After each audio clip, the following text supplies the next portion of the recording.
ভারত যেভাবে নগ্ন হস্তক্ষেপ করেছে গত 3-4 মাস আগেও বিভিন্ন সময় ভারত এতটা বিচারা আমাদেরকে দেখেনি। সুতরাং আমার এখানে বলতে কোনো দ্বিধা নেই, ভারতের এই যারা শুধুমাত্র একজন হাসিনা থেকে রক্ষা করার জন্য, তারা এই হাসিনাকে বাংলাদেশের রাজনীতিতে পুনর্বাসন করার জন্য একে একে আমাদের এখানে সাম্প্রদায়িক দাঙ্গা থেকে শুরু করে আমাদেরকে উস্কানি দিয়ে যাচ্ছে। তার ধারাবাহিকতায় তারা আমাদের ভারতে আমাদের হাই কমিশনার এবং আমাদের পতাকাকে অবমাননা করেছে। আমি ধিক্কার জানাই ভারতের এই মানসিকতাকে।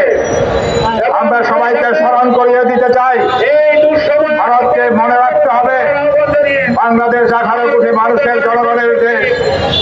ভারত বাংলাদেশকে 9 দিনের মুক্তিযুদ্ধের সাহায্য করে সারা জনগণের জন্য কিয়ামত পর্যন্ত বাংলাদেশকে তারা ক্রয় করে নেয়নি।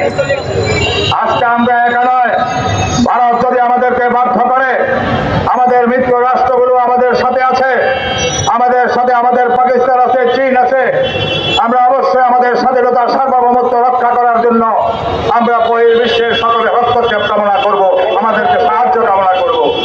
সুতরাং ভারত যদি মনে করে ভারতের কাছেই শুধু সব ধরনের অস্ত্র আছে আমাদেরকে শোষণ করার জন্য, আমাদেরকে লাঞ্ছিত করার জন্য, তাহলে এটা ভুল।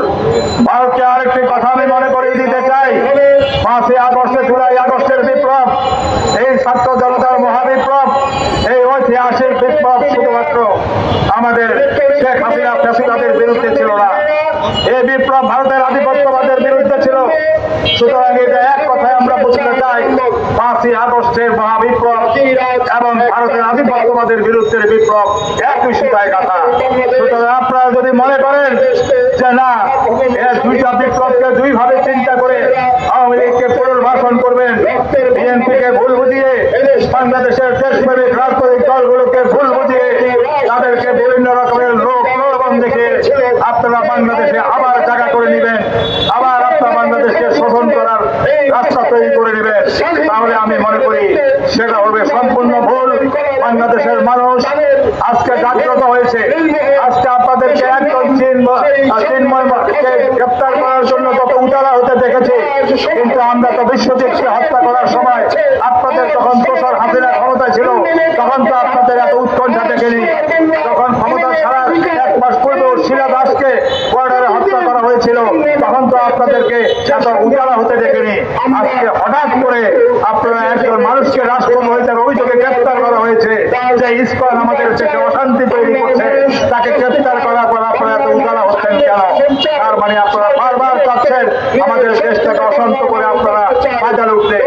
শেষ কথা একটাই, আপনারা মালদ্বীপের সাথে পারেননি, আপনারা ভুটানের সাথে পারেননি, আপনারা নেপালের সাথে পারেননি, আপনারা পাকিস্তানের সাথে পারেননি, আপনার 7 সিস্টারের সংরক্ষিত থাকবে না যদি বাংলাদেশের দিকে হাত বাড়ান এবং বাংলাদেশের এই অঞ্চলের স্বাধীনতা বিনষ্ট করার জন্য আপনি পুলিশাত হয়ে যাবেন। সুতরাং আপনাকে এখনই সময় থাকতে সাবধান হওয়ার আহ্বান জানিয়ে আমি আমার বক্তব্য শেষ করছি। ধন্যবাদ সবাইকে, রক্তিম শুভেচ্ছা।